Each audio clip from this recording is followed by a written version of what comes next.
Corona పీడకలను మర్చిపోకముందే ఇప్పుడు ప్రపంచాన్ని మరో మహమ్మారి భయపెడుతోంది. ఆఫ్రికా కేంద్రంగా వ్యాపించిన మంకీపాక్స్ ఇప్పుడు భారత్ పొరుగు దేశమైన పాకిస్తాన్కు చేరింది. ఇప్పటికే దీనిని ప్రపంచ ఆరోగ్య సంస్థ అంతర్జాతీయ అత్యయిక స్థితిని ప్రకటించింది. అయితే ఈ వ్యాధిని 1958లో తొలిసారి గుర్తించారు. 1970లో మొదటిసారిగా ఓ మనిషికి ఇది సోకింది. ముఖ్యంగా ఉష్ణమండల ఆఫ్రికా దేశాల్లోని మారుమూల గ్రామాల్లో మాత్రమే ఎక్కువగా కనిపించేది. దీంతో ప్రపంచవ్యాప్తంగా శాస్త్రవేత్తలు, ఆరోగ్య విభాగాలు దీనిని నిర్లక్ష్యం చేశాయి. తొలిసారి 2022లో భారీ స్థాయిలో మంకీపాక్స్ వ్యాపించడంతో ఉలిక్కిపడిన ప్రపంచ దేశాలు దీనిపై పరిశోధనలకు నిధులను పెంచాయి. ఫలితంగా గత 60 ఏళ్లలో జరిగిన పరిశోధనల కంటే ఈ 2 సంవత్సరాల్లో చేసినవే ఎక్కువగా ఉన్నాయి. మంకీపాక్స్ గుర్తింపు, చికిత్స, నివారణకు సంబంధించి వ్యవస్థలను బలోపేతం చేసుకోవాలని ఆఫ్రికా దేశాల నుంచి పలుమార్లు ప్రపంచ దేశాలకు హెచ్చరికలు వచ్చాయి.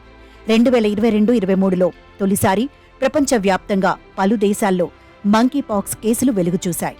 ప్రస్తుతం మధ్య ఆఫ్రికాలో తీవ్రస్థాయిలో ఈ వ్యాధి వ్యాపిస్తుండటంతో ప్రపంచ ఆరోగ్య సంస్థ అంతర్జాతీయ అత్యయిక స్థితిని ప్రకటించింది.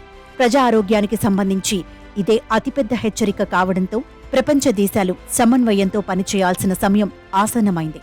అయితే మంకీపాక్స్లో 2 వేరియంట్లున్నాయి. క్లాడ్ 1, క్లాడ్ 2గా ఈ వైరస్ను వర్గీకరించారు. వీటిల్లో క్లాడ్ 1 తీవ్రమైన ఆరోగ్య సమస్యలను సృష్టిస్తుంది. న్యూమోనియా, బ్యాక్టీరియల్ ఇన్ఫెక్షన్లు, శ్వాసకోశ సమస్యలు కూడా వస్తాయి. దీనిలో మరణాల రేటు 1 నుంచి 10% వరకు ఉంది. ఇక క్లాడ్ 2 కొంత తక్కువ ప్రమాదకరం కాగా దీనిలో శరీరంపై పొక్కులు, జ్వరం వంటి లక్షణాలు కనిపిస్తాయి. మరణాల రేటు 1% కంటే తక్కువగానే ఉంది. ప్రస్తుతం ప్రపంచవ్యాప్తంగా క్లాడ్ 1 ఐబీ వేరియంట్ వేగంగా వ్యాపించటమే ఆందోళన కలిగిస్తుంది.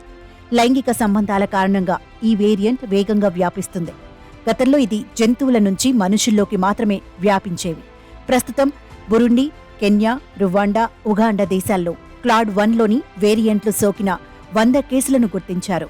అయితే నేరుగా తాకటం వల్ల మంకీపాక్స్ ఒకరి నుంచి మరొకరికి వ్యాప్తి చెందుతుంది. నోరు, ఇతర అవయవాల నుంచి వచ్చే స్రవాల వల్ల కూడా మంకీపాక్స్ సోకే అవకాశం ఉంది. ఇక రోగులు వాడిన దుస్తులు, ఇతర వస్తువుల వినియోగం, పచ్చబొట్ల ద్వారా ఒకరి నుంచి మరొకరికి వచ్చే అవకాశం ఉంది.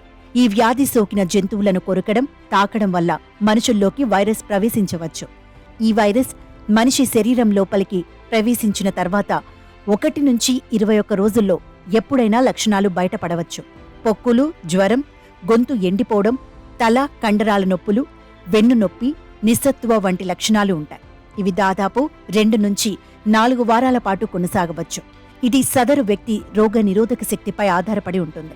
ఇక ప్రస్తుతం మంకీపాక్స్ నివారణకు 2 టీకాలు వినియోగంలో ఉండగా వీటిని గత వారమే ప్రపంచ ఆరోగ్య సంస్థ స్ట్రాటజిక్ అడ్వైజరీ గ్రూప్ అత్యవసర వినియోగానికి లిస్టింగ్ చేసింది.